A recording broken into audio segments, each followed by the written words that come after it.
Donald Trump's lawyers have maintained an unusual level of contact with attorneys representing clients caught up in the expanding Russia probe, communication that could taint evidence that special counsel Robert Mueller is collecting in his investigation of the president. They're not being shy about it either. Story continued below. The president's attorneys talk openly about these joint defense agreements that they say were established to keep them connected with lawyers tied to the president's aides, allies and associates.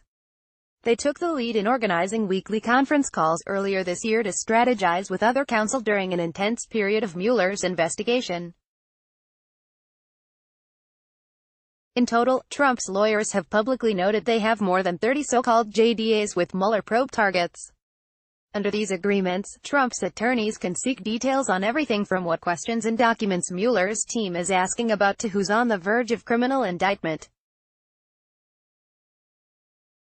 The arrangement itself is routine for complex investigations where scores of people get drawn in as witnesses, subjects and even targets.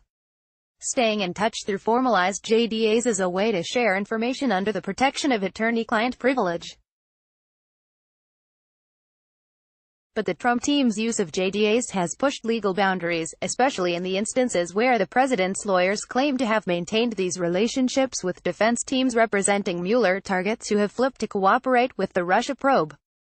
For legal experts, it's an approach in line with the team's broader strategy to ignore well-established norms, whether through campaign-style attacks on the special counsel or blunt, public assessments of Mueller's movements.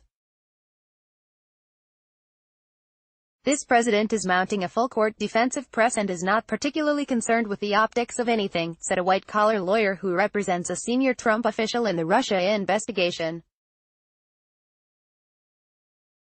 By signing up, you agree to receive email newsletters or alerts from Politico.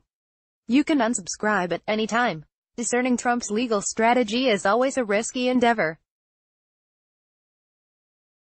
It changes frequently at the whim of a temperamental president who has cycled through attorneys at a dizzying pace during the 17-month-old investigation.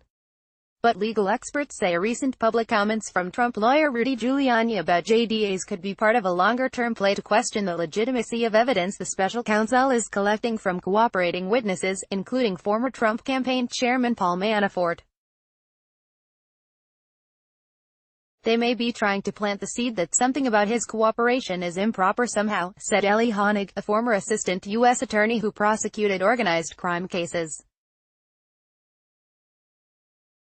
Like the first rule preached in the movie, Fight Club, commenting publicly about the existence of joint defense agreements is supposed to be verboten. But that doesn't seem to be the case for the president's lawyers. In a recent interview, Giuliani said the president's lawyers still have JDAs with attorneys representing at least 32 other people pulled into the Russia probe. That number doesn't include Michael Cohen, the former Trump personal lawyer who pleaded guilty in August to tax evasion, financial fraud and campaign finance charges and has since confirmed on Twitter that he met with Mueller even though his plea didn't specifically call for cooperation. It also doesn't include former National Security Advisor Michael Flynn, who ended his JDA with Trump's lawyers last November, just a week before Flynn pleaded guilty in the Mueller probe for lying to the FBI. This is not entirely unexpected. Trump personal attorney Jay Sekulow said in a statement issued shortly before Flynn pleaded guilty. But it does apparently include a few unexpected figures, including Manafort, the longtime GOP operative who pleaded guilty in September to charges stemming from his lobbying work in Ukraine. As part of his deal with the Mueller team, Manafort agreed to cooperate fully, truthfully, completely and forthrightly, on all relevant matters. Manafort's degree of cooperation will factor into the severity of the prison sentence Mueller's team recommends to a federal judge. Such cooperation deals usually signal the end of JDAs with others involved in the investigation, similar to how Flynn cut off his arrangement shortly before agreeing to cooperate. According to Giuliani, though, Trump's attorneys have maintained contact with Manafort's lawyers throughout the Mueller investigation, including during his high-profile trial in Alexandria, Virginia, and in the days leading up to and after Manafort made his decision to plead guilty in mid-September. In Giuliani's telling, Manafort's lawyers have remained in the JDA with the president's attorneys throughout the process because the client has no useful information from Mueller about Trump. Defense lawyers talk to each other all the time as long as our clients authorize it, therefore we have a better idea of what's going to happen, Giuliani said. That's very common. The Trump-Manafort JDA isn't the only arrangement that has raised eyebrows among legal experts.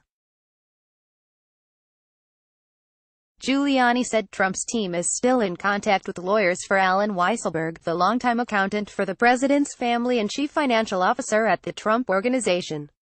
Federal prosecutors granted Weisselberg immunity in exchange for his testimony in the Cohen investigation, but Giuliani said even that move doesn't undercut the legal arrangement with the president's lawyers. Alan is not someone who is cooperating, Giuliani said. Legal experts say they're perplexed by Giuliani's public insistence that JDAs still exist for people known to be talking with federal prosecutors, a practice they say verges on unethical. Such arrangements are also almost guaranteed to raise the ire of Mueller, as prosecutors typically only strike cooperation deals with defendants on the condition that they withdraw from any joint defense setup. The only way they can still be in JDA is if they have told prosecutors the defendant has nothing on Trump and they believe him, a second defense lawyer working on the Russia investigation said of the Manafort situation. But Giuliani's comments also could be seen as a warning that the president's lawyers are primed to challenge Mueller's authority to use some of the evidence collected from Manafort, or other cooperating witnesses, through JDAs, as the bulk of information shared in this manner is supposed to be covered by attorney-client privileges. That means Trump's lawyers could try and block Mueller from using evidence in court if they believe the details were gleaned from attorneys operating under the terms of a JDA. The special counsel's team does have plenty of room to maneuver, though. For starters, JDAs don't cover facts a witness knows independent of a JDA. And while information Manafort shared with Trump under the JDA is privileged, the former campaign chairman can also waive that right if he wants to share the information with prosecutors. Outside of the courtroom, a different standard applies. For instance, Trump's lawyers can't stop Mueller from putting the evidence a witness gleaned under a JDA into a report to Congress, the more likely forum for Mueller's findings, given indications that his team won't indict a sitting president.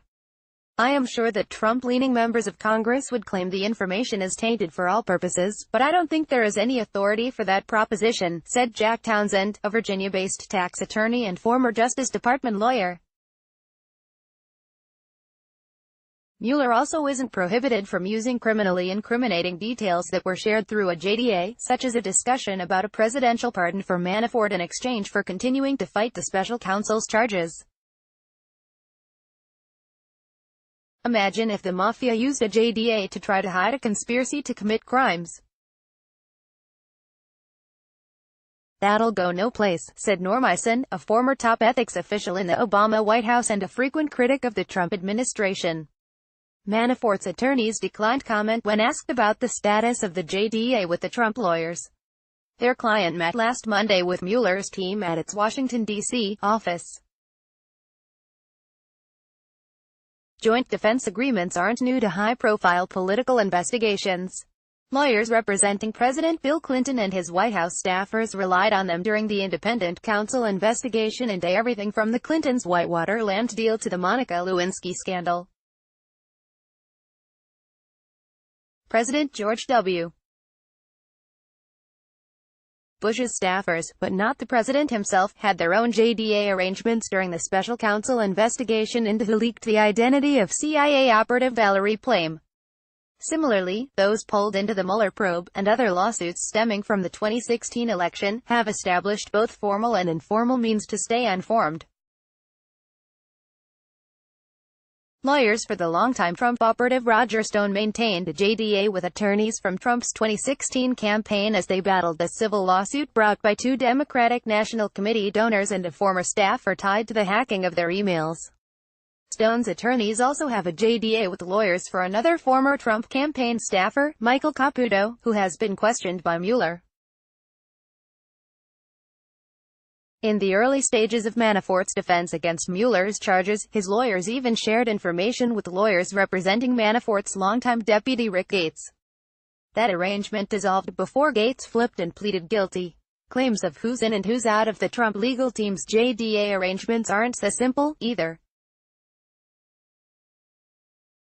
Giuliani told Reuters in August that the president maintained a joint defense agreement with White House counsel Don McGahn.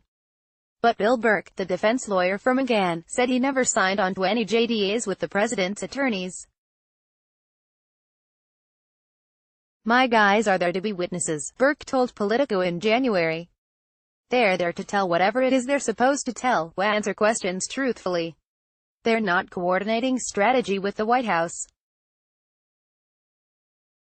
Two other Burke clients, former White House Chief of Staff Reince Priebus and ex-White House senior strategist Stephen Bannon, also don't have JDAs with the president's lawyers. Lawyers close to the Russia probe said Giuliani's comments about the use of JDAs may also just be his way of spinning through a sensitive topic that could ignite his famously cantankerous client. One attorney close to the White House warned against interpreting his comments as part of a larger long-term strategy to undermine Mueller's efforts. "That gives Rudy way too much credit for sanity and clarity. As a strategist, he's just not in the game," said an attorney close to the White House. Anne-Marie McAvoy, a former defense attorney and media consultant for Gates, said Giuliani's remarks about JDAs may be aimed more at influencing the court of public opinion ahead of the midterm elections and with the prospect that Democrats could soon be armed with Mueller's findings and launch impeachment proceedings. "They're trying to quash any thought that Trump is somehow at risk by coming out right away saying, 'We don't think he has any information that's workable about Trump,'" she said. "I'm sure they want to keep a positive face on it." Jump to sidebar section.